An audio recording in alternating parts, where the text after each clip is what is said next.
Sabe quando falam que Java é super complicado? Pois é. E se a gente descobrisse que o segredo para entender Java está, na verdade, numa padaria? A pergunta que não quer calar hoje é: Java é uma padaria? Fica por aqui que a gente vai desvendar junto esse, digamos, mistério delicioso. Olha, para muita gente, só de ouvir a palavra Java já dá um arrepio, né? Parece que vem junto com uma fama de ser complexo. É uma reputação que a linguagem carrega, há um tempão. Mas será que o buraco é tão embaixo assim? Hoje, a gente vai quebrar esse mito de um jeito bem diferente e, eu diria, até mais saboroso. E o pulo do gato tá todo aqui, olha só. A melhor maneira de sacar um dos conceitos mais importantes de Java não está no manual de 1000 páginas, não. Está numa ideia muito, mas muito simples. Pensa só numa padaria.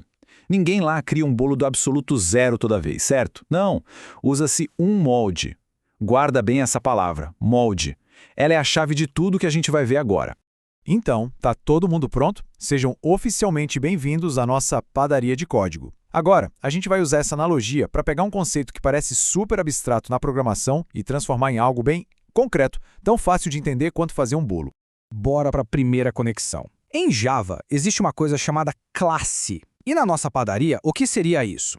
Bom, a classe é o molde do bolo, ou a receita, se preferir. É o projeto, sabe? O passo a passo que diz como o bolo tem que ser, qual o formato, os ingredientes, o sabor. Mas, um ponto muito importante. Por enquanto, é só o plano no papel. A gente ainda não tem um bolo de verdade, é só a ideia dele.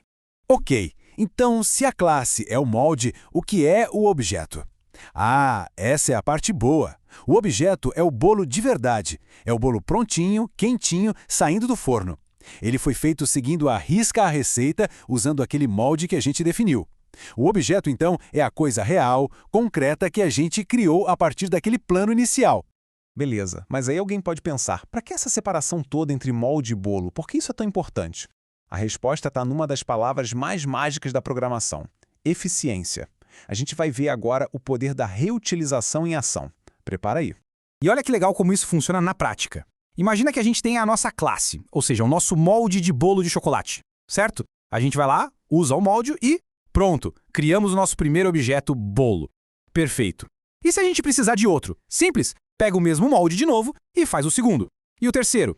E dá para fazer 10, 100, 1000 bolos, quantos forem necessários. Com um único molde, uma única receita, a gente produz uma infinidade de bolos. É exatamente essa base para construir sistemas gigantes. Tá bom. A analogia da padaria é legal e tudo mais, mas e no código? Como isso fica no mundo real da programação? Chegou a hora. Vamos ver agora como a nossa padaria funciona na linguagem Java. E o mais legal é que o código é um reflexo exato do que a gente acabou de conversar. Dá uma olhada nisso. É assim que a gente define o nosso molde no código. A palavra class e depois bolo é a gente falando para o computador: ei, tô criando uma receita nova aqui, o nome dela é bolo. E aí, dentro daquelas chaves, a gente coloca as características. Por exemplo, string sabor igual a chocolate.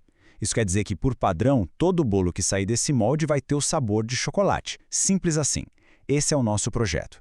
E para assar o bolo de verdade, como é que faz? É com essa linha aqui. Bolo meu bolo. É como se a gente estivesse colocando uma etiqueta no nosso bolo, dando um nome para ele, para a gente não se perder na cozinha. Mas a parte mais importante, a mágica mesmo, é o new bolo funcionando. Esse new é o botão de assar.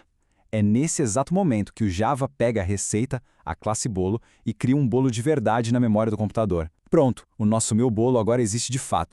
Certo, então a gente já viu a receita, já viu o bolo sendo assado no código. Então qual é a grande lição que fica da nossa padaria de código? Pois é, a gente está chegando no coração da história, no verdadeiro segredo do que o pessoal chama de programação orientada a objetos. E a resposta é esta aqui. O ponto central de tudo é que programação orientada a objetos não é sobre decorar um monte de comando, não. É sobre uma forma de pensar. É sobre projetar as coisas criando moldes, as nossas classes, que sejam inteligentes, que sejam flexíveis e, o mais importante de tudo, que possam ser reutilizadas. Em vez de construir tudo do zero toda hora, a gente cria peças que podem ser usadas de novo e de novo e de novo. E para a gente fechar, fica uma provocação. Agora que o conceito ficou claro, que a gente já tem a nosso molde, a nossa classe bolo, já parou para pensar nas possibilidades? Que outros sabores de bolo a gente poderia criar a partir daí? Morango, baunilha, fubá. Com umas pequenas mudanças na nossa receita original, a gente consegue criar uma variedade infinita. E é aí que mora o verdadeiro poder do Java.